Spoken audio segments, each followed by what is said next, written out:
అనేక మరి సినిమాలు నటించి విశ్వసుందరిగా ఎదిగింది. కానీ కుటుంబ జీవితంలో పోతే అసమాధానం ఉన్నది.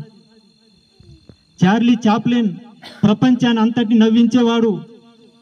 ప్రపంచంలో ఎక్కువ నవ్వించే వ్యక్తి ఎవడని ఉన్నాడంటే ఆయన కేవలం చార్లీ చాప్లిన్ మాత్రమే. ఆయన ఏడ్చేటప్పుడు ఎక్కడ పోయి ఏడ్చేదంటే వర్షంలో పోయి ఏడ్చేదట. వర్షంలో పోయి ఎందుకు ఏడ్చేదంటే, ఒకవేళ నేను అందరి ముంగట మరి నేను ఏడ్చిన అనుకో, నేను చేసి నవ్విపించే నవ్వుకు విలువ ఉండదని. నేను నవ్విపించే నవ్వుకు విలువ ఉండదు.